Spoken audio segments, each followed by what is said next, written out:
So you've got the basics of DaVinci Resolve started. You're getting on your way to creating these awesome video clips and video montages of yourself, but you just need to do a little bit more with transitions, or you're trying to do a little something more specific. Well, in part 2, which is today's video, I'm going to walk you through how to do even better transitions and get some sound lined up to what you're trying to do in your projects. So without further ado, let's get that started. Because if you look at it right now, that is a very, very hard cut. Like that cut, it just looks like trash, to be honest. Like that's a super hard cut. Just boop, nothing. And we don't necessarily want that. There are two different main ways that I use to transition my clips. So the first one being is on this selected highlighted clip here already, you'll notice that there is a little button right here at the very top corner. And if I move that over, it adds to... Actually, you know what? I can do this. Watch this. Look at that. We made it bigger. Okay, so if we're looking at the edge here, you notice on the highlighted section of the clip, I've got this little dongle thing here. I can move that over, and it'll show me the time. So minus 50 seconds of the total clip. I'll show you here the entire clip. Like that's just a little bit. So now when we play through the clip, this one has this little bevel on it, so it'll fade out, and that one fades in. So when you're doing these fade in and outs from these dongles, try and make them match on either side. So this clip, it is, you know, negative 58. This clip, it's going to be, let's do positive 58 or 57. That's pretty close. So you're not going to notice a huge gap in difference there. I mean, it's literally 1 second. So we can, and it'll fade in gradually. That's a nice smooth fade. And if we don't want to use that fade, right? So we'll just go and turn those back off. If we don't want to use that fade, we can go right here. And I'm going to zoom in on it. Okay, so right here we have our effects. So we have our video transitions. So we have all of our dissolves. We have our irises, which is like a center wipe. We have our motion, so it'll push left or right. And then we have our barn door shapes. We have our heart shapes. We have our regular wipes. And those are pretty much all you have for video transitions. So I will turn off region of interest so you guys can see everything here. You'll be able to see what actually happens. So if we do a dissolve, one of my favorite ones to use is the cross dissolve. And we will go ahead and just drop it right here. And so as you can see, as it comes over, the clip cross dissolves, like it blurs it from side to side. Now, inside of each excuse me, inside of each transition effect that we have, we also have more inspector windows. And we can turn this into end on edit, and then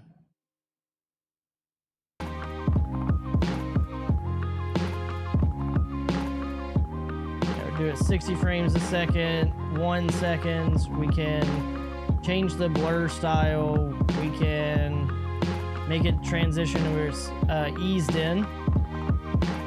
So when it eases in, it kind of moves itself, you know, and here's the difference between that and none. And you can see the transition curve has all kinds of little things that you can do with it.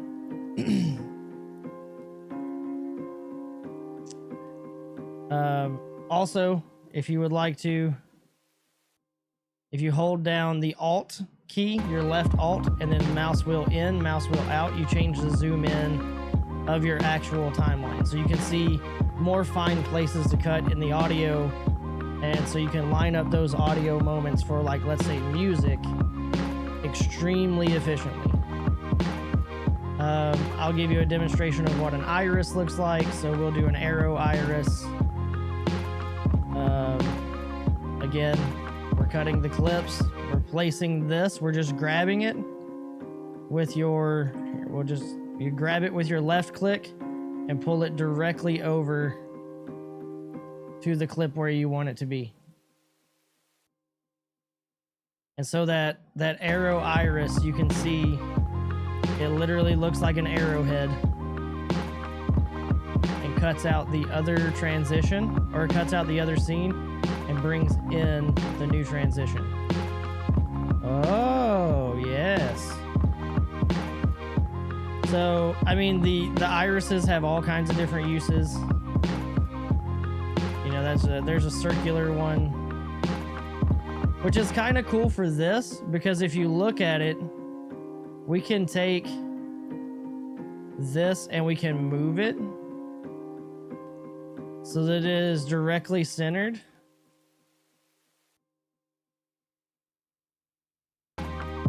On this scope. Right? So now when it pulls out,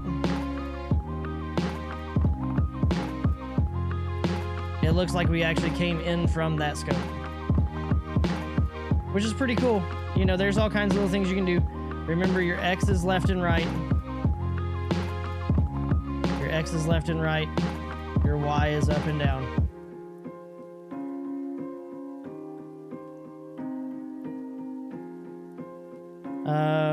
So then there's the motions. You can do push and slide. We're again going to put those right here. And this is just the default look of it. It just pushes it to the side.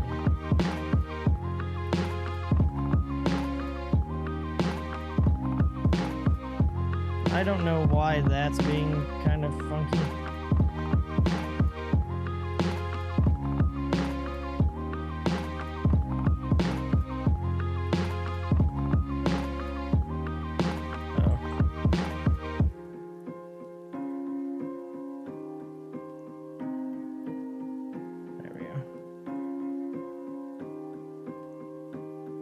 Then you have your shapes, which are like barn doors, triangles, stars, hearts. We'll do a heart for you guys. So we'll go ahead and add a heart on here. And as you can see, it's just a heart shape.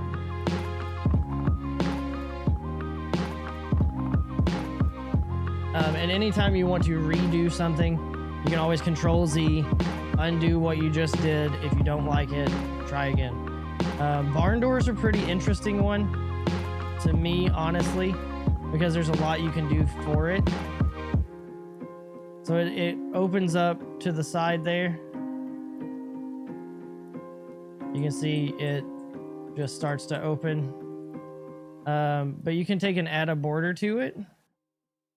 Right? So give it a little bit of a border. And then as it opens, it's like a whole nother screen is tearing through. And then you can feather the border so it doesn't look as sharp.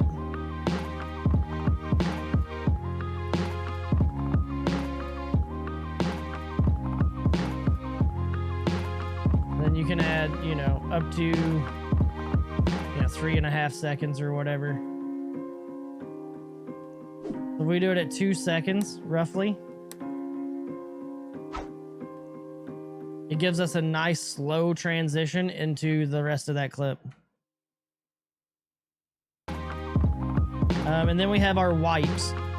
So wiping is just wiping off the old screen and putting on the new screen. So we'll just do a regular band wipe. We'll put it on here. So the bands of the band wipe are several different instances that wipe away at certain parts. So if we watch it back,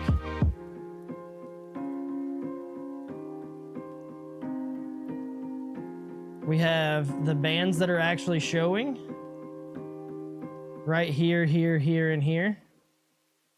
The actual bands that are appearing over top of the current clip are from the back side of this other clip. So when they wipe in, they transition to when they start to overlap, actually making the next scene. Until you have the transition completed. But that's all your wipes and all your transitional things. X wipe, I've never really oh, it's just an X out wipe. I've never really used that one. It doesn't seem like it fits a lot of things to me. Which could just be a personal preference. It is literally up to you what you want to use. Don't let anything that I say here, as far as personal preference items, change how you're going to view your clips and how you're going to use your transitions. And the same thing goes with audio. We do have audio transitions. We have crossfades, which is the only thing that you can do with audio besides the transitional fade here. But one cool thing about the audio fade,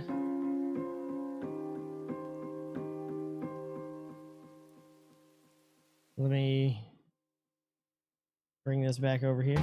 So one cool thing about the audio fading is when you grab the dongle and you pull it over, you'll notice that there's this secondary little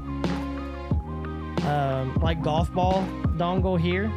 And when you hover over it, it actually gives you a 4-point directional pad instead of the 2.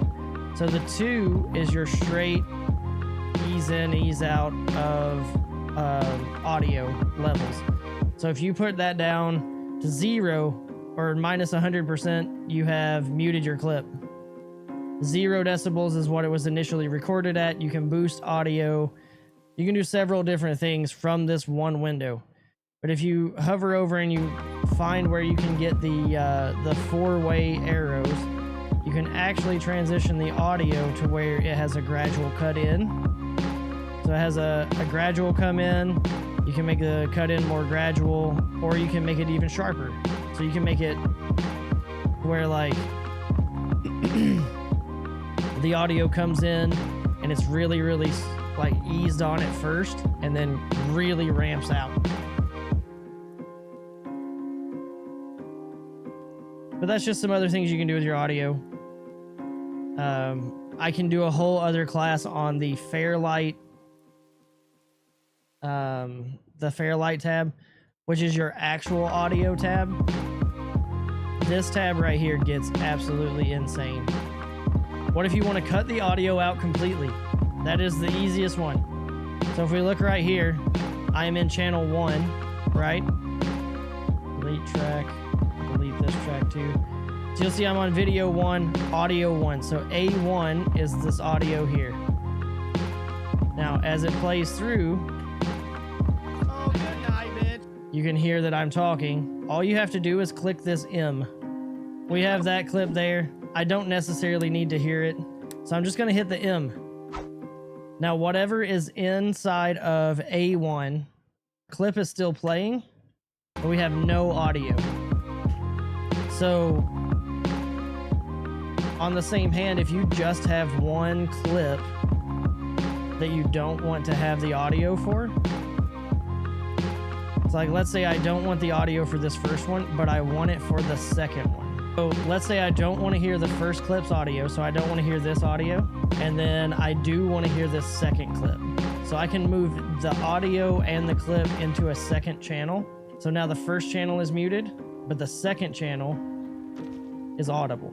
I just want to say thank you guys again for stopping by the video and checking it out. I hope it helped you out a lot. Stay tuned. There will be a part 3 for the video on how to set up and use DaVinci Resolve to the best of your beginning abilities so that you can put out more content. As always, you can follow me in the links in the description below on Twitch, on Twitter, on Instagram. I am live on Twitch Tuesday through Saturday, 5 o'clock p.m. to 9 o'clock p.m. Eastern Standard Time. And I hope to see you guys there. And if this video helped you out, hit it with a like, hit that subscribe button, turn on notifications so you might be able to see the next videos that I'm going to put out on future tutorials so that we can get you producing better content.